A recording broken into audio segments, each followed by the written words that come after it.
ISPM webinar series. The ISPM stands for International Society for Participatory Mapping, and we are doing the webinar on indigenous people, participatory mapping by indigenous people, so mapping by and for indigenous peoples, with the experiences from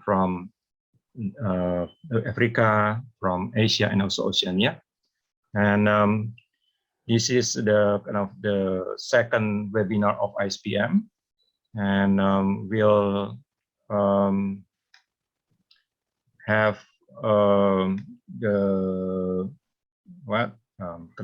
we have already 5 people to present here, 5 panelists from Africa, Asia, and also Oceania. And in this is from this webinar, we will ISPM like to kind of see how people can also exchange ideas, experiences, and also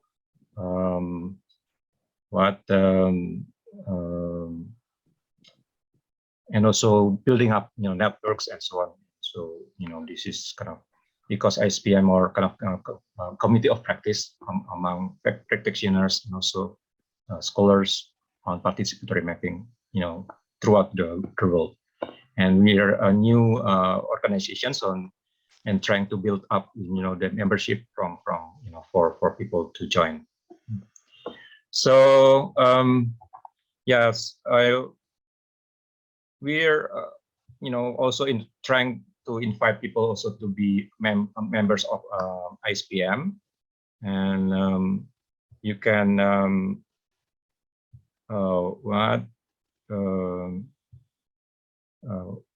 register for membership to this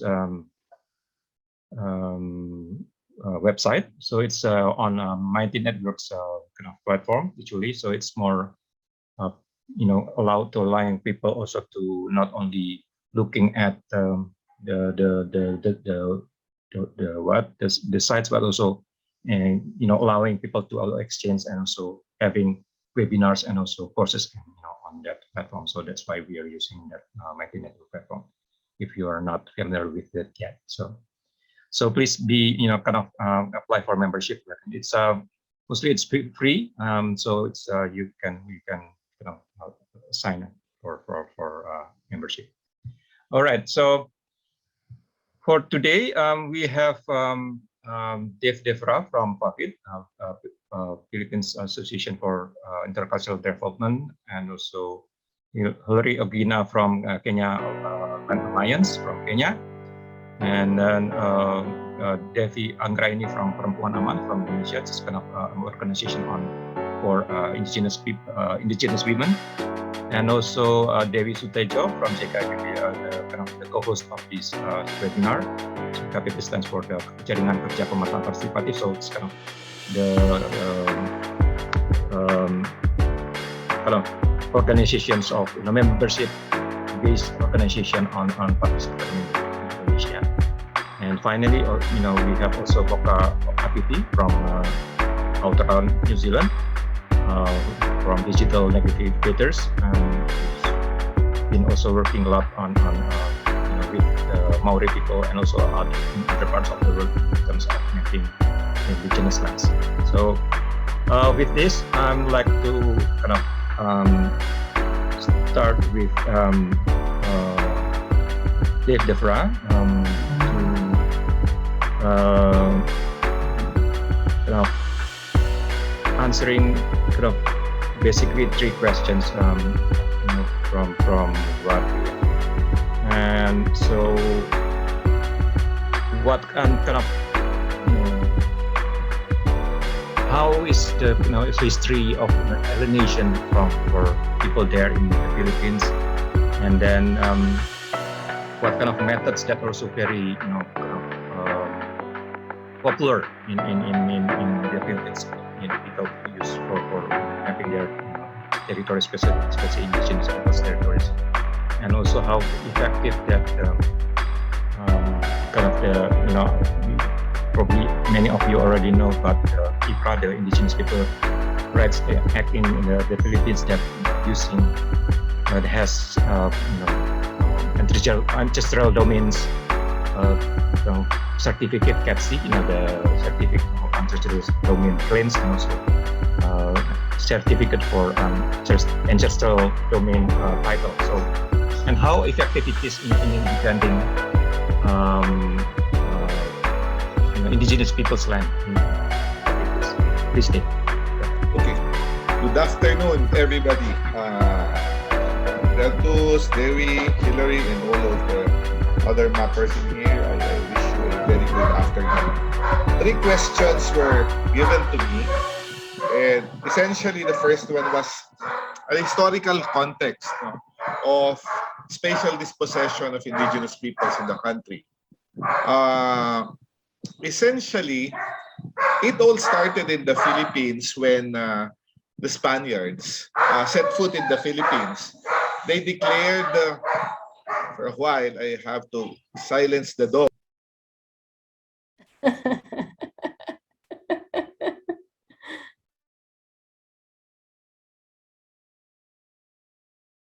I think the dog juga want to be a speaker in the webinar. The dog, now he's silent. Okay. Now, essentially, as I said earlier, dispossession in the Philippines went hand in hand with the colonials when they came in. No? When the Spaniards first set foot in the Philippines, they declared all lands that they saw as property of the king. They call this the Regalian Doctrine. So everything that they saw, they said, well, it's owned by the king. And we had no choice. No? And we had to abide by that. And they said that this becomes everything is owned by the king. Now, the Spanish colonists identified and mapped all of the islands that were to be part of what they called Las Islas Filipinas, or the islands of King Philip. That is why we became Filipinos, or subjects or children of King Philip. All lands that they saw were converted into haciendas. This is very similar to what they did in Mexico and other parts of indigenous lands in South America, with the purpose of keeping the natives in perpetual debt. Now, they do business, but the natives are in perpetual debt. No? Substantial areas were declared as friar lands, owned and controlled by the Catholic Church. No? They did surveys, but essentially just using sextants and using very, very primitive methods of measuring land. No? The problem with this one was that they erased all traditional land arrangements. No? When they landed in the Philippines, there were very, very strict arrangements of land governance, of ownership. These were all tradition-based, but they erased all of that when they said that they claim everything that they see in the name of the Spanish king. When the Americans came, the dispossession continued. No? The spatial dispossession even became worse. No? Because the Americans formalized titling. During the time of the Spaniards, well, the measurement of lands was just approximation. No? From that ridge to this river, maybe a bit of technical data using a sextant, but essentially it was very, very simple. When the Americans came in, they wanted to be more precise. No? They established the Philippine Commission, and they enacted the first Philippine Land Registration Law, which is the Philippine Commission Act of 496. And they created the Court of Land Registration and the first office of the Register of Deeds. Now we're starting to have problems. No? They want everything in paper. They want everything to be precise. They want it to be registered, every nook and cranny of the country. In fact, just 6 years after that, they did the first cadastral survey somewhere near where I come from. This was led by an American surveyor called William Tipton.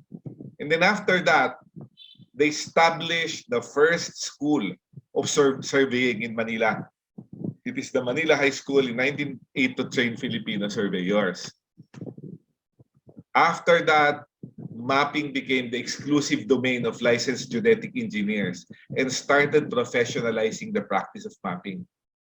Participatory mapping, community mapping, all traditional forms of measurement of land were considered primitive and had no science behind it, hence unacceptable for any transaction.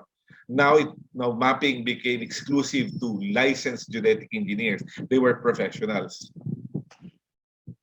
Today, it's even worse, no? Because we carried on all of those bad practices. We removed the king. Now the king is the government. No? In 2000, about 10 years ago, our parliament enacted Republic Act 8439, or the Magna Carta for scientists, engineers, researchers, and other science and technology personnel in government. Now, what is the problem with this? The problem was this law strictly defined the discipline and exercise of mapping as including the use of any measuring device and the production of geographic maps. Anything when you use a ruler, a tape measure, and you establish metes and bounds and make a map, this is illegal because it can only be done by a licensed genetic engineer that is allowed by the Professional Regulation Commission. The act of making maps, if you are not a licensed engineer, became criminalized. In fact, it had penal provisions and had penalties for the unofficial conduct of surveys by non-licensed mappers. And I've been mapping for the past 30 years. I am still waiting for that subpoena or warrant of arrest because I think the only way to resolve this is to the courts. No? Because this law is so wide, it's so broad, it hits everything. What if you're a researcher making maps? What if you're a community leader? Then you are to be penalized. So in reality, they have had a lot of difficulty in implementing this law because then everybody is a criminal. Now, what are the mapping methods that are available that are being used in the Philippines? No? We're still using traditional survey, using transit and chain. But of course, because of new changes, it has developed further into using survey grade GPS, the RTK real-time kinematic GPS, a lot of the total stations, etc. But what is important to understand in the Philippines is that for titling of ancestral domains, I think this is something very important. I mentioned this a long time ago in a meeting organized by a man, that do not get carried away by the requirements of government because it will really be a mess. No? In the Philippines, we just wanted it to go on fast, just to have the indigenous land surveyed. And then they required survey grade sub-centimeter accuracy, which is very expensive, very difficult, and impractical for huge ancestral domains. How in the world do you do sub-centimeter mapping for areas that are huge? Another problem that it creates is that many of the boundaries of indigenous communities are negotiated boundaries that were established through time and experience, historical, like ridges, rivers. It had to be big, no? Because people understood that you cannot come up with a sub-centimeter point because that is not a reality in the world, no? But then again, now government for any title, for titling, they require sub-centimeter accuracy. They put markers. And it's very, very difficult to do. It's very expensive and it creates conflict. Because sub-centimeter accuracy will really create conflict because this is not similar to what the communities are used to. For determining land uses, our government is a bit more open. No? They allow resource grade surveys, meaning the ordinary handheld GPS with at least plus minus 7 circular error probable, 7 meters. No? So that is allowable. No? What are the other emergent mapping methods? So of course, we use a lot of 3D modeling. We use remote sensing. So many, but the basic ones that are used for titling of ancestral domains are these ones that I mentioned, which is basically sub-centimeter accuracy survey grade mapping. Now, on a question on the certificate of ancestral domain title for everybody, as Alberto said earlier, we have a law that allows indigenous peoples to file claims for ancestral domain titles. No? What is covered by the ancestral domain titles? Everything that the people can generate evidence to prove that it is theirs. No?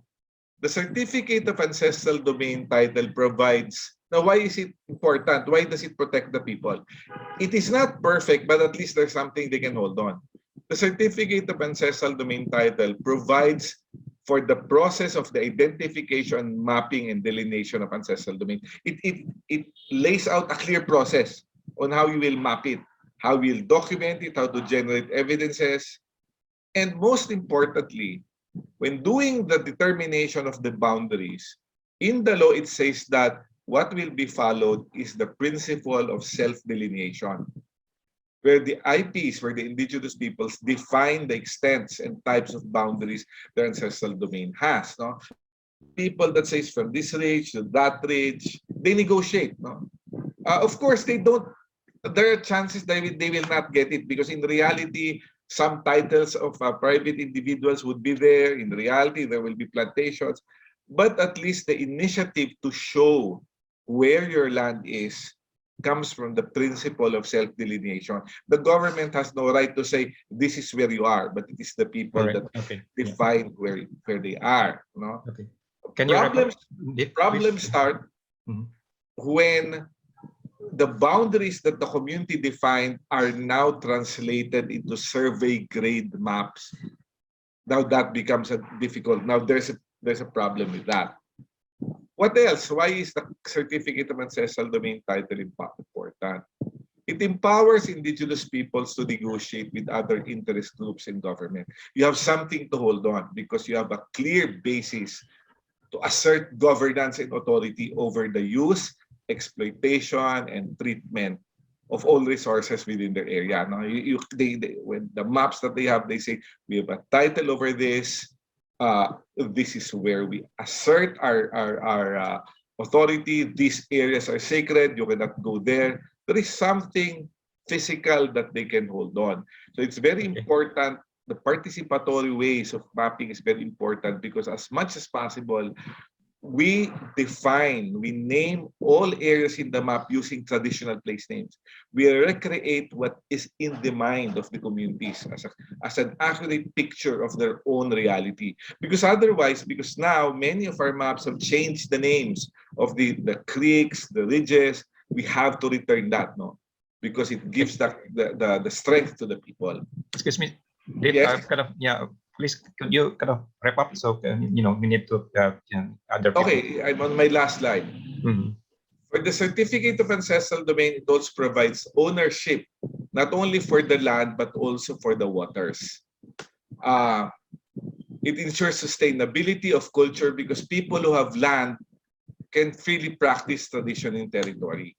Now, lastly, what are the other mapping methods? No? We still use sketch maps because this is where we start when we file claims. It's in the law that the community starts with the sketch map. What else? No, lately, participatory mappers in the Philippines have been using consumer drones to conduct photogrammetric mapping to expedite the mapping process.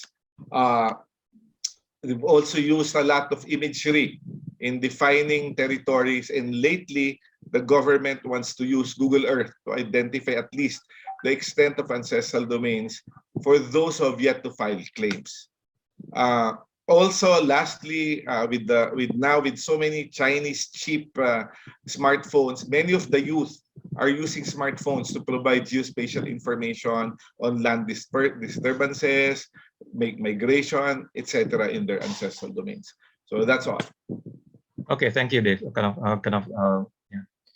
For the the explanation about what's going on in the Philippines in terms of mapping indigenous lands. So next, I like to invite Hilary Ogina from the Kenya Land Alliance to kind of explain about the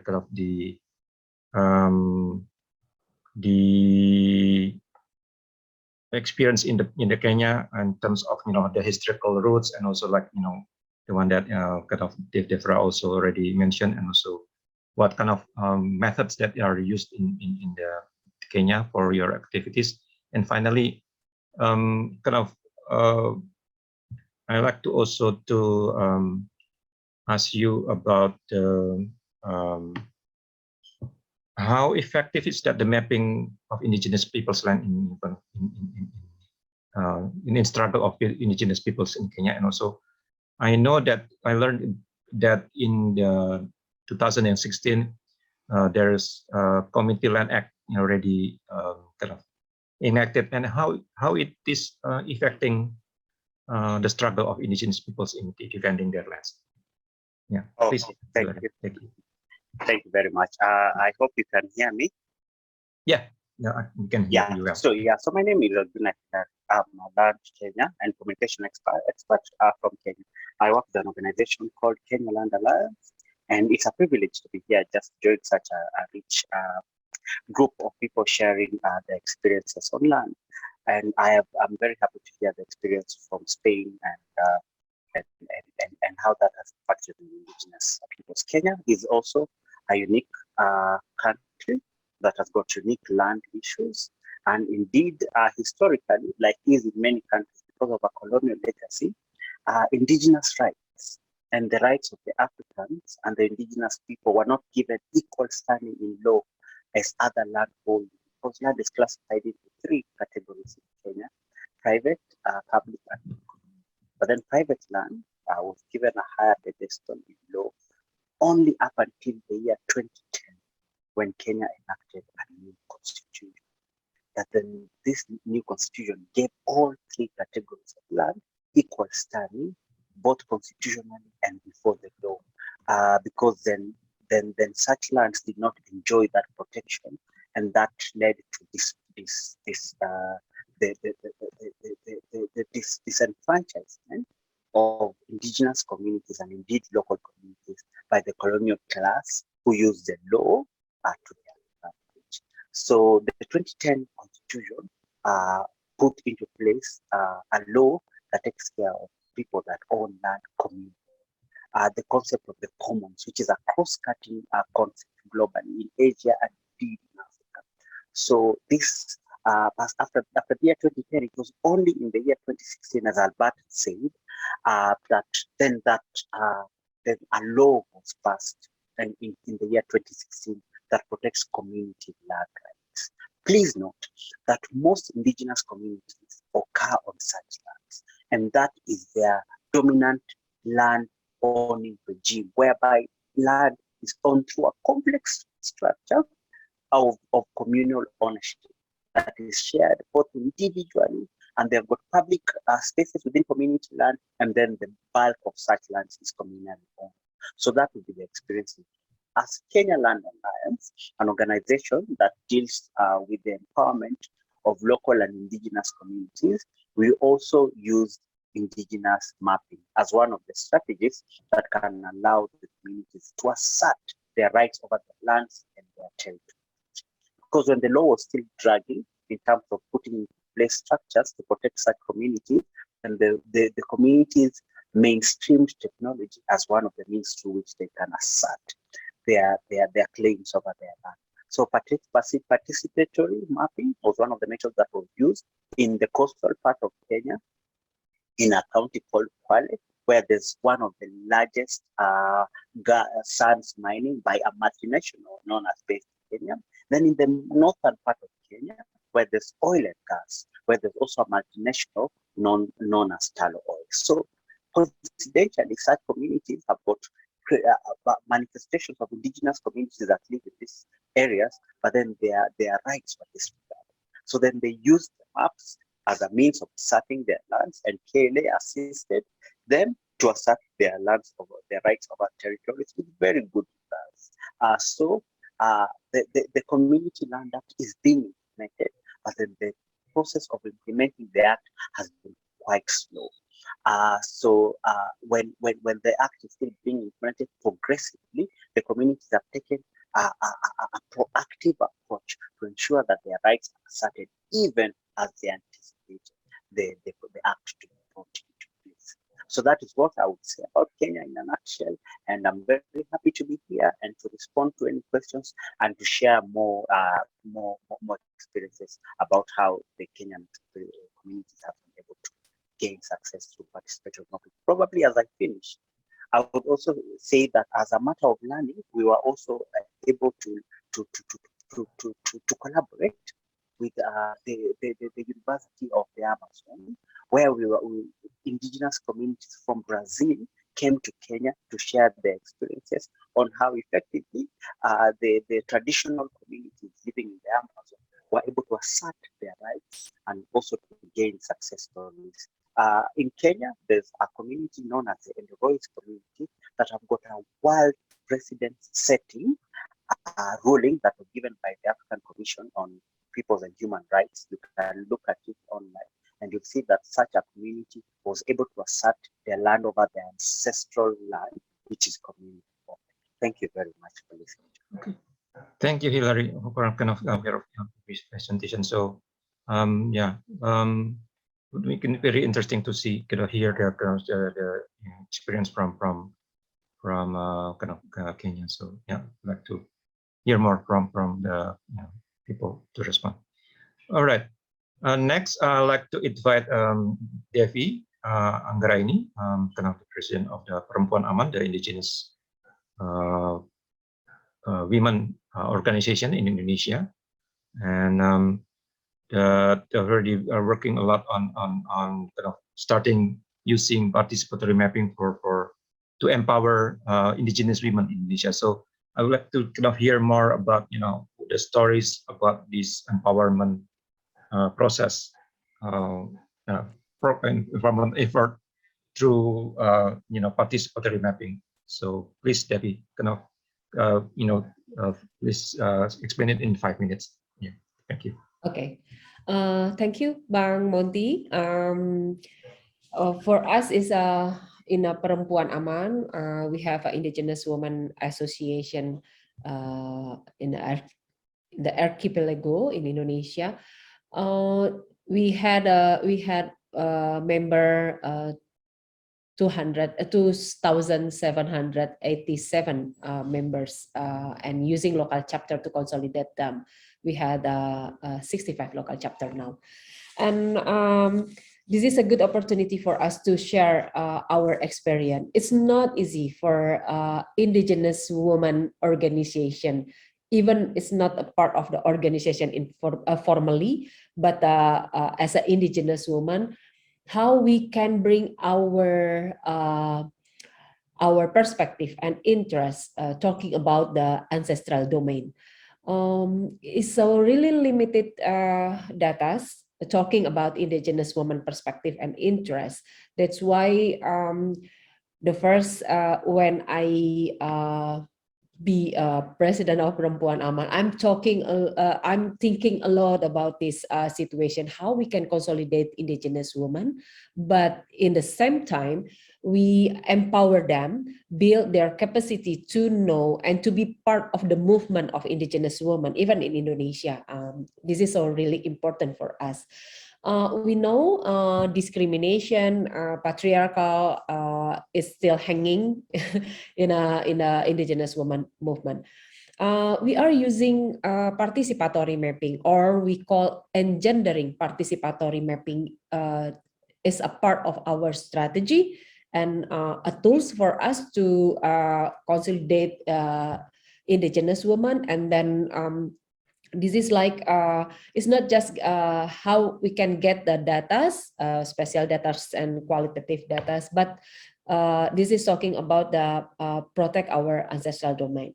For Perempuan Aman, we are using engendering participatory mapping to reflect, to build to give the space for reflection for indigenous women and deconstruction indigenous woman political identity. And we are using indigenous woman, how we call management area is in the ancestral domain, knowledge of indigenous women, and authority, how to manage the natural resources in the ancestral domain. Simultaneously, perempuan aman using engendering to build capacity of indigenous women and provide disaggregated data to mainstreaming indigenous women perspective and interest over territory. After 5 years, we are using this engendering participatory mapping. Is so really like surprisingly for me and our organization. ISPM is like tools to build indigenous women critical analysis about indigenous women roles and social responsibility in community. This is talking about how they can look at the power relation. It's not just talking about the property in the related to the land, but this is more deeper about the situation. This is like a reflect how they can using space in the community. If this is the patriarchal, they try to identify how they can influence the who is to be decision maker, know about their interests and perspective about the indigenous women management area in the territory. This is like using the data and then they bringing as a formal negotiation with the others. I think this is a part of we look at after 5 years. And the other one is we build capacity of indigenous women to be more visible in the public space.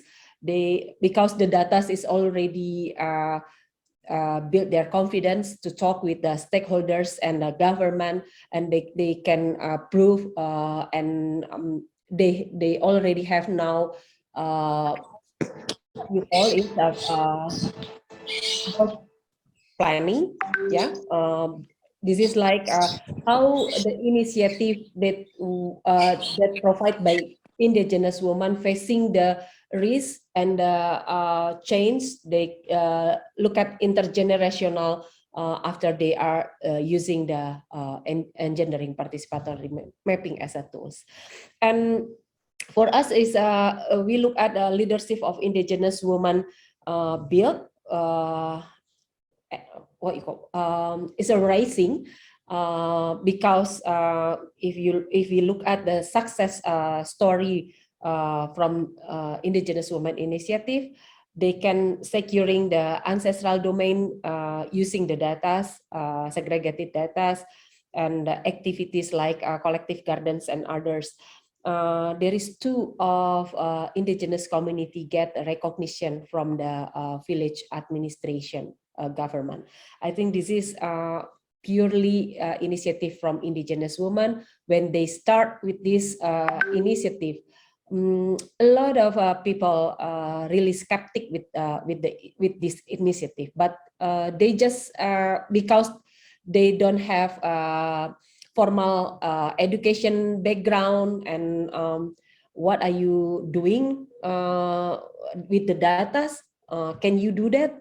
And so really skeptic. But now we can see after the later recognition from the village government. I think this is a good experience for indigenous women. That's why they are built their confidence, and now we can see the full and effective participation of indigenous women using the data, using talking about the ancestral domain is not just talking about the dominant by men, but is a part of the women's discussion, debating, and they are really a part of the how build the decision making processes. And I think this is a good for us is perempuan aman using the data to promote indigenous women collective rights. Talking in Indonesia, there is no policies protect indigenous women collective rights. We just have one regulation to protect indigenous no, I'm so sorry, women's rights as an individual, but not for collective rights as indigenous women. This is related to how we can recognize and protect indigenous women knowledge to manage natural resources. I think this is a part of the what you call, this is like a part of the indigenous woman collective initiative. Is not individual. And if we look at more than that, we can see the indigenous woman visibility rising in the public space in Indonesia, such as mainstream media now using indigenous woman terminology is so really understand now what the different indigenous woman with other women's. It's so really happy to hear that. And the last success using this data and for Perempuan Aman, if you look at the concluding observation of CEDAW committee for Indonesia government, they recommend is so really specifically talking about the indigenous woman. If you look at the CEDAW article, they just put a rural woman, but now specifically they recommend about the indigenous woman rights. I think this is a good how we can use and practicing the engendering participatory mapping. We know it's not just for the woman, but for us is if we look at the whole initiative, this is talking about the how to consolidate community by groups. Yeah, it's not just a man, but or other institution, but this is talking about the with the whole groups in the community. I think this is a good practicing to using this participatory mapping and combined with the feminist approach in this initiative. Thank you, Bang Monty. Back to you. Okay, thank you, Devi, for kind of, it's very interesting, and kind of I think it's a kind of a lot of people are like to know more about it, and it's kind of see, because it's very interesting how indigenous women are also kind of taking part, actively in this endeavor. So yeah, so hopefully that people are kind of have good questions on this. And next, I'd like to go to Mocha Apiti from Aotearoa, New Zealand. New Zealand. So it's kind of I like to have kind of, yeah, it's like others also bit on under kind of historical context of the kind of alienation of Maori people from their lands, and also what kind of methods that are used in there, and also how it's kind of that why probably people are understanding that Maori people has a kind of a treaty called Waitangi Treaty that that really kind of set the the background of this process, and also they have a Waitangi Tribunal. So how how this tribunal is really kind of affecting the struggle of Maori people there in Aotearoa, New Zealand. Thank you. Please. Kia ora, Monty. Kia ora koutou. As you say, we're Aotearoa, land of the long white cloud. New Zealand is part of the what's defined as the Polynesian Triangle, which comes from New Zealand across to Rapa Nui or Easter Island through to Hawaii. And so collectively, when we talk about it and you think about the story Maui and the navigation story, those stories we originally were 1,000 years ago. We were in Samoa, and our communities travelled across the islands, and the last place they came to was New Zealand. And so we've taken those oral traditions, and we've kept those traditions since that time to now. And so when we talk about your participatory mapping, that's actually something that we do effectively all the time. It's part of the community in terms of songs and narratives, in terms of when we're laying out a story, we're thinking about it 3D. We're thinking about everything around, we don't ask you your name, we ask you where are you from. And then when we say where you're from, we try and find out what the connection between families, and then we become one. And so it's a kind of a technique that we've taken on board, and we've maintained. But in saying that, if I tried to timeline what we're talking about here, I'd say in 1769 was when Captain Cook came to New Zealand, and then influenced. And if you could think of New Zealand at that time, right up until 1840, as a mini Europe. And we're still like that, tribal nations. So even though we're defined as Māori, we all have our own individual tribes within where we're from. And so we still establish that. So my father's tribes are from the West Coast, my mother's tribes are from the East Coast. And still hold quite strong competitive natures around how that was. And I think the Crown and the government used that effectively through some of the process to make us fight each other, to make us lose our connections, and we're building that over time. So if we thought about in 1835, there was a Declaration of Independence that was signed by a number of our tribes that basically said, this is the declaration, this is Aotearoa, this is New Tiriti, this is New Zealand, this is us as our own sovereign nation.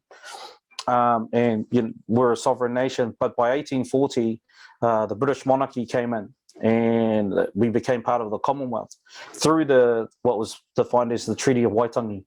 And that's we pretty much today we call that the founding document. And it's caused a lot of contention, but it's also the principle of the document that was signed by there was two versions, one that was Māori, one that was English. And the Māori version was signed by pretty much all of the tribes. The English version, not so much. So, but pretty much it said, the Māori version is that we'll keep our sovereignty, our ownership of our lands, our waters, and all of our possessions. The English version basically said we'll cede sovereignty to the English monarchy, to the government. And then effectively from that point, when we talk about that, then as you say, this spatial this alienation process started to happen.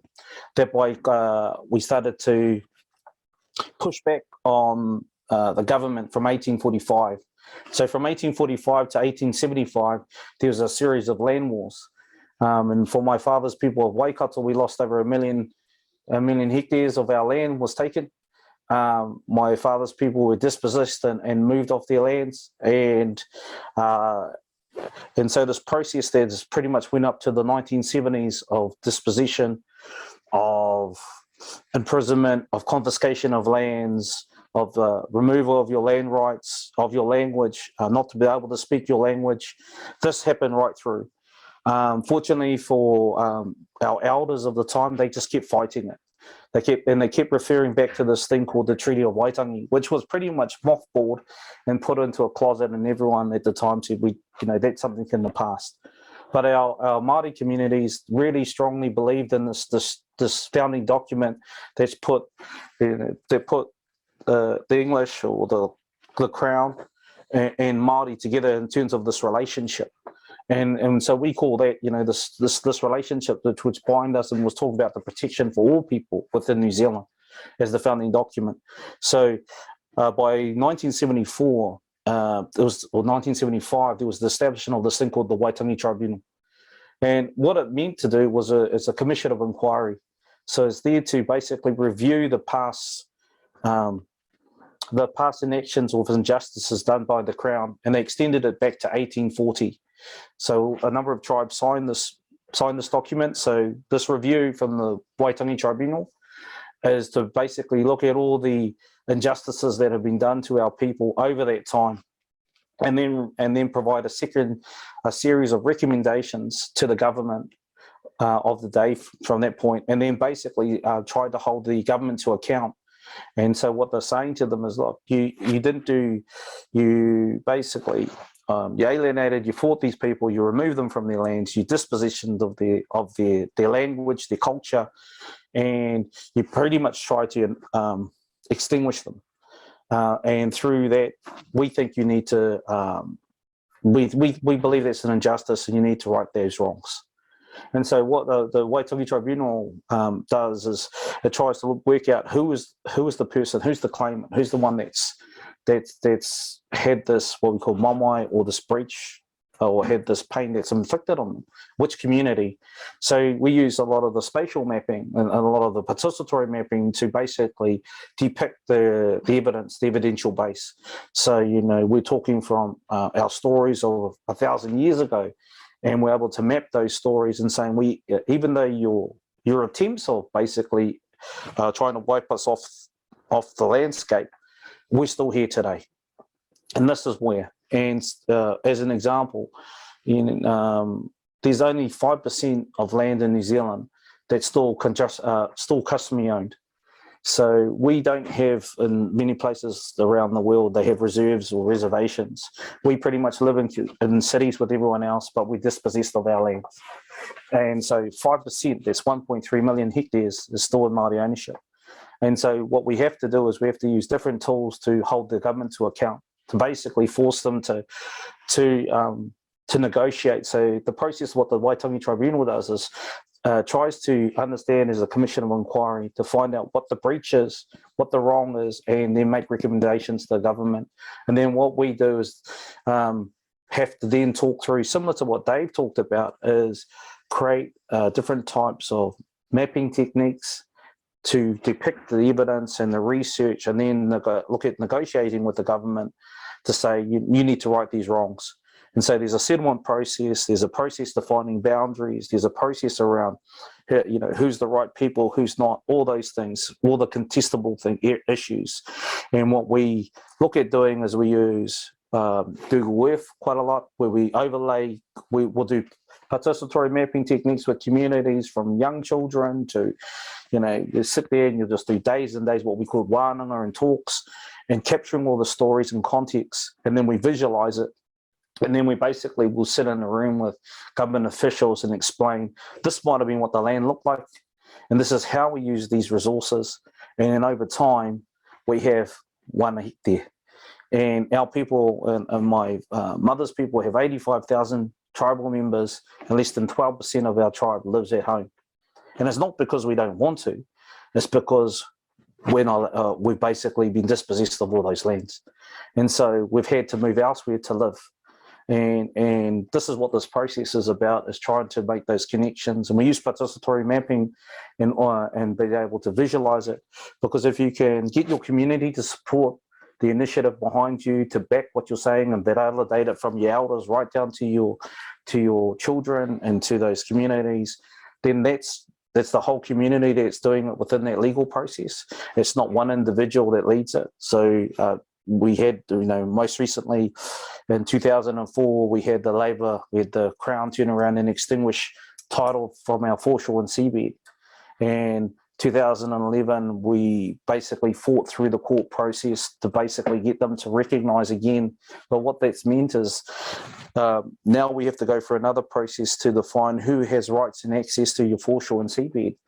So who can use customary rights and interests along and our practices that we've been doing forever. So now we have to go through a similar process to get access and to say, this is an area we've been using for the last 1,000 years, last 500 years, where we have burials, we do collection of seafood, and we have to basically use all these different types of techniques to validate that within a court process.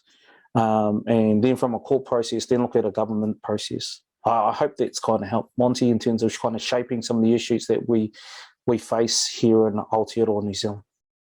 Kia ora, thank you.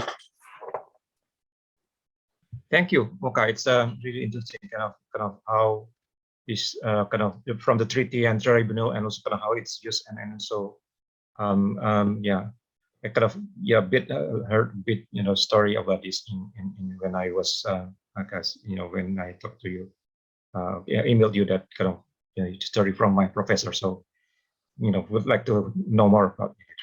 Yeah, for those who are have already questions, so just type in the Q&A PEP, and then so we can address the question to the panelists. And last but not least, I'd like to invite Debbie Sutejo from JKPP, Jaringan Kerja Pemetaan Partisipatif. The JKPP has been around for 25 years, so it's quite relatively long already for an NGO.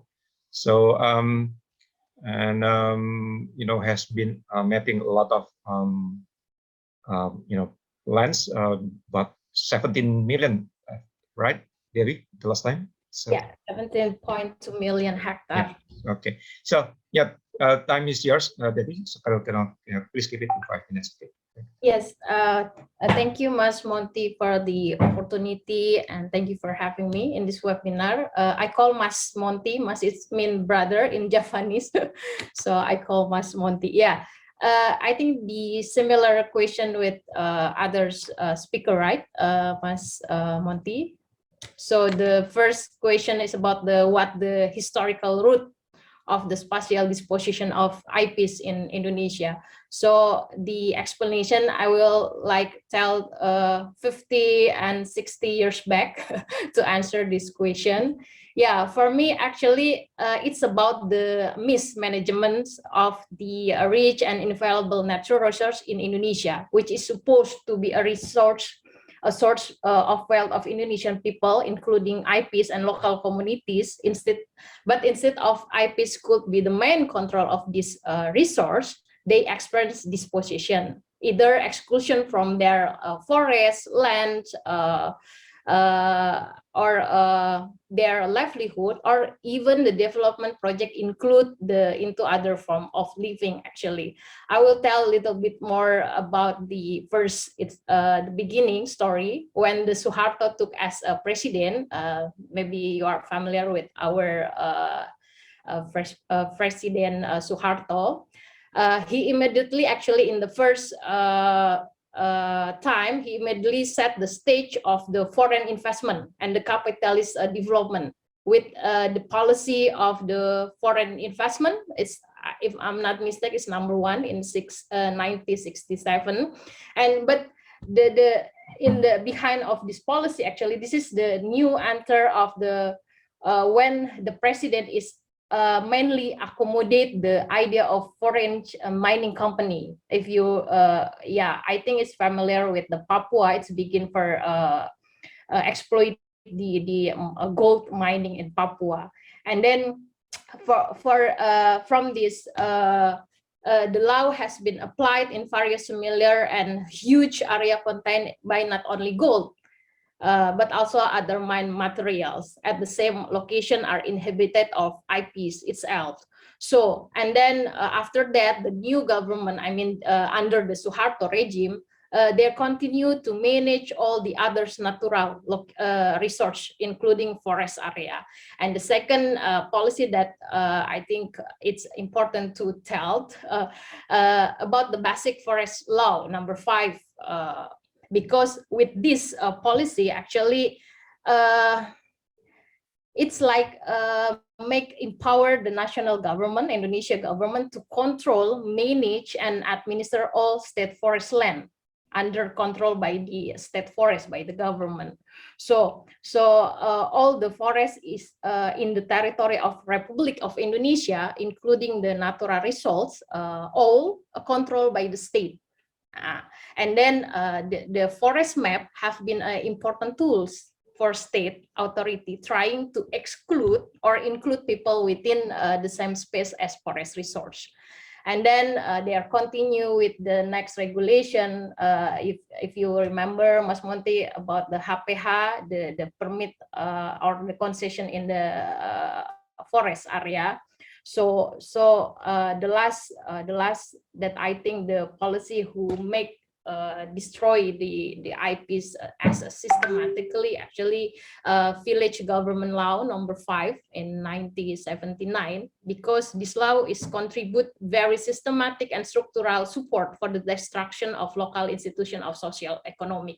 If you remember, it's like homogenization, all divided as village without they know they see the local system that had been exists in the local. So all as homogenization or as a village. I would like to share a little bit more the example, like last year in 2020, if you still remember Mas Monty and Indonesian people who joined with this webinar, in Kinipan IPs in Lamandu district in Central Kalimantan, this case show how their adat forest, I mean the Kinipan IPs territory, released by the forest ministry to oil palm industry. We call so-called PT Sawit Mandiri Lestari.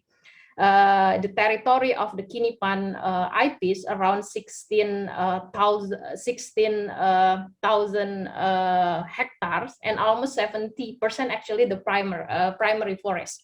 And until 2019, at least more than 3,600 hectares Kinipan forest was destroyed by the oil palm company, Sawit Mandiri Lestari. In August, when the IP's leader lead the community to protest about this palm oil company, actually the leader, Pak Effendi Buhing, Kinipan leader, was forcibly with the excessive force by police.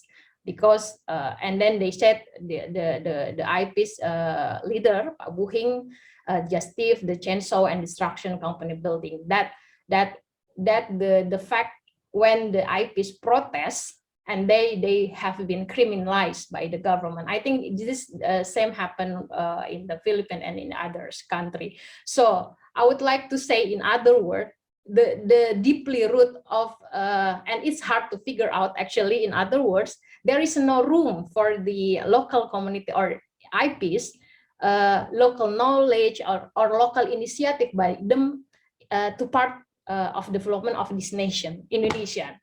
That's the for me it's basically root, yeah, Mas Monty. And then if you ask about the method, yeah, it's similar with Pak Dave story about what, because we use many kind of the method based on the needed. With at the first we use the manual approach with the calculator paper, with the compass, and then we use the advanced one like delineation. We use the high resolution image map with the cartometric approach, even by drone.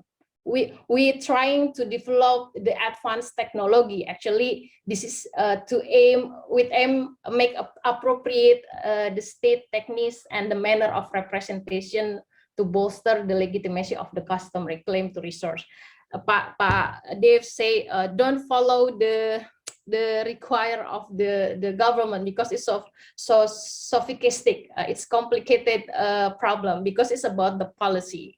It is about the political. It's not about the technology. But we're trying to develop many kind of advanced technology to show that we don't have problem with the standard, with the technology. And actually the spatial geospatial information body, yeah, they said there's no problem also with our technology. That's I think that's all, Mas Monty, if I missed something.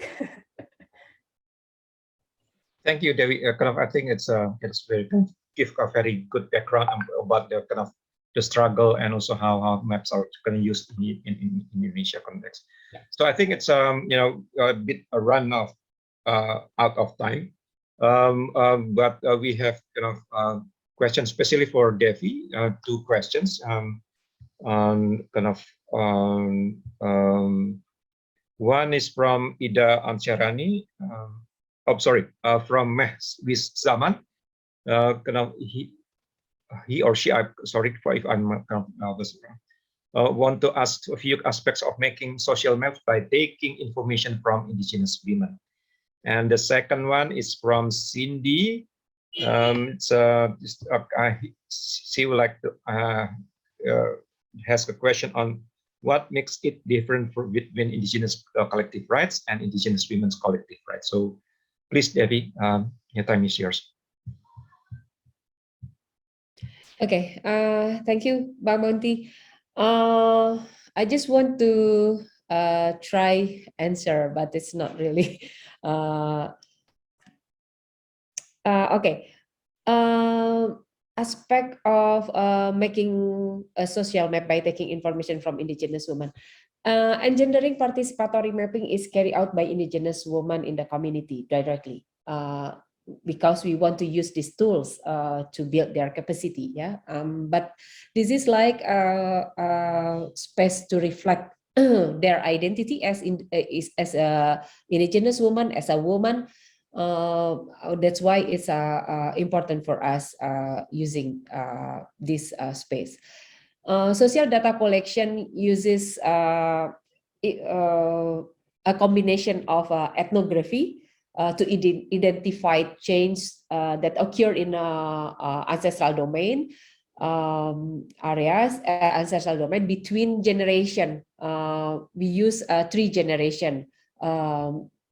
And the other one is we are using critical education for analysis of spatial function and land use, roles and power relation. And the third is we try to combine the feminist approach, oral hair story.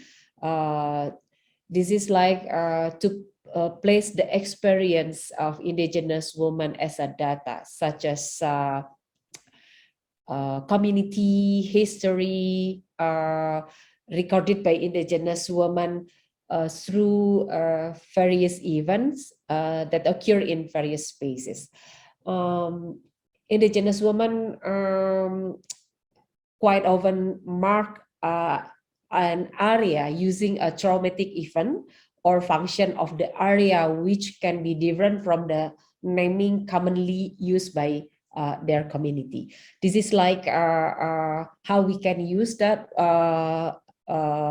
take a social map.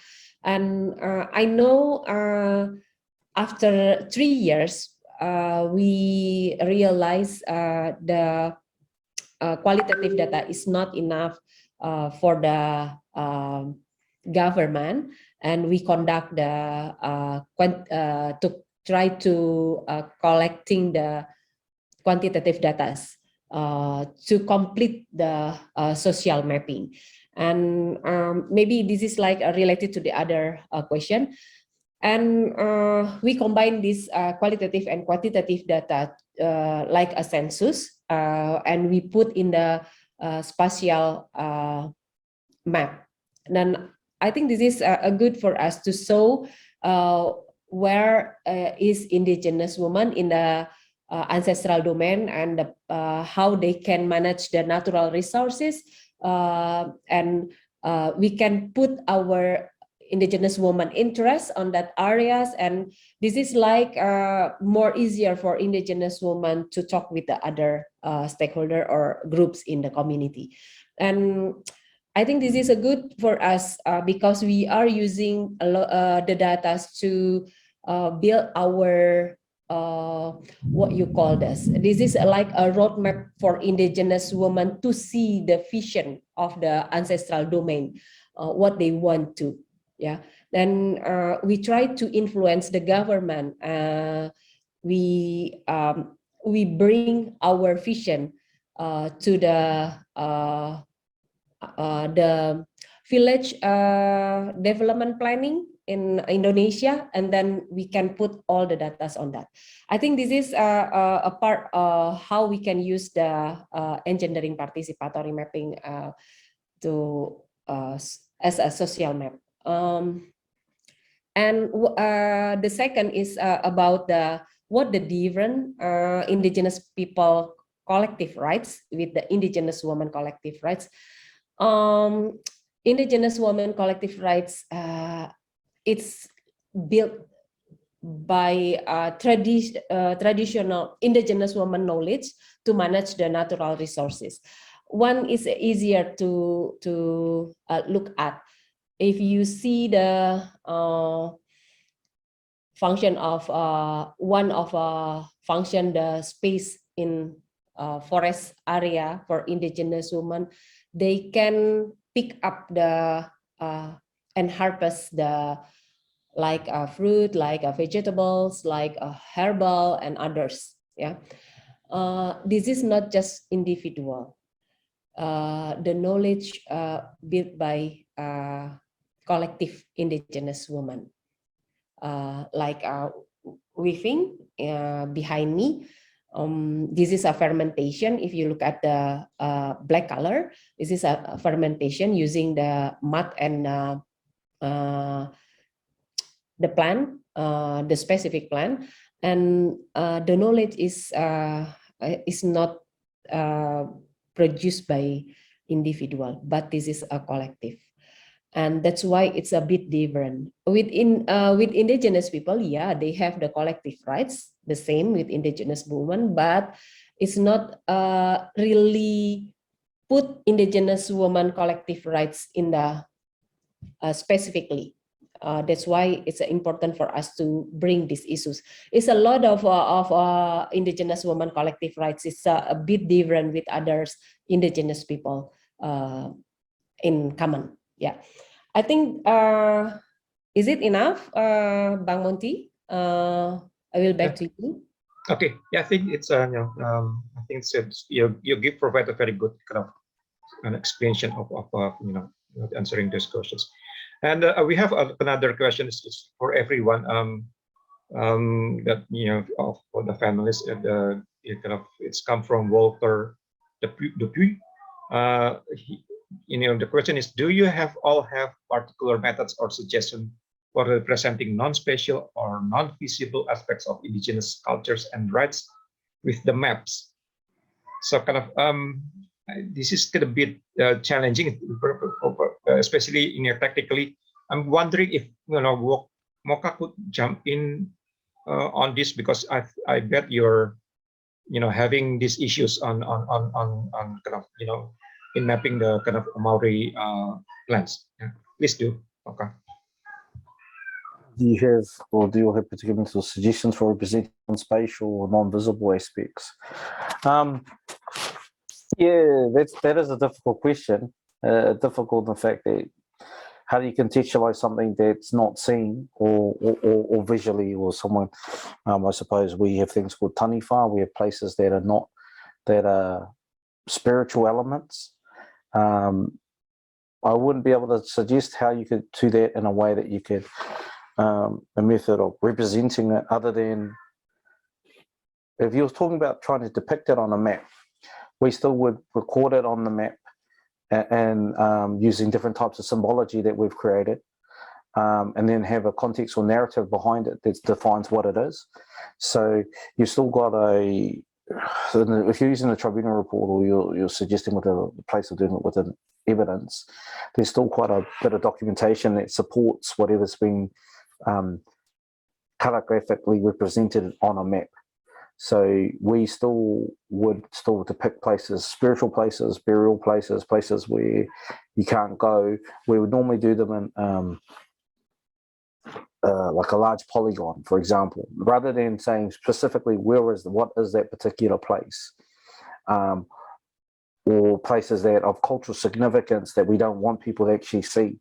So we would turn around and create a 1 to 50,000 scale map, for example, rather than to 1 to 5,000 scale map, or 1 to 15, because we might not want you to go there, because what happens in a lot of places is people turn up with a shovel and they start digging up some of our cultural sites and start having and putting them and selling them. So we'll normally do large scale maps, and we'll normally do large polygons to basically just show you that there's something there, and it's been endorsed by the community, and that the community as a collective have agreed to this process. So the collective process that we've depicted when we're depicting on a map is one that's been supported by the group as a part of your participatory process. And so when it's presented, or if it's showing, that's what we say as a community. We will try to fuzzy line, but if you put a line on a map, and you're talking about borders, and Dave, sure, he would talk about it, watch everyone in the room start to get quite you're creating a border over another border. Well, borders didn't exist. Lines didn't exist before that. So as soon as you start putting lines, you're clearly delineating one has position and another doesn't. So you then start create conflict. And if it's red in our culture, red is like it refers to like blood. So it's quite significant. It's the earth. It's the Mother Earth. So when you start depicting a red line on a map, one is you're saying that person's dominant. That's the dominant area, and then if you say it's a red, that's quite significantly quite important. And then you will see everyone in the room start to become quite uncomfortable, and it changes the whole dynamic within the room. So when you're looking at cartographic representation, being quite clear on how you want to visualize it, and getting support on what those different types of icons could be.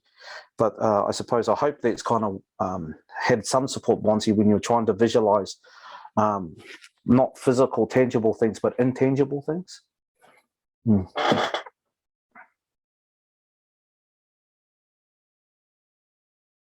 All right, thank you, Mocha.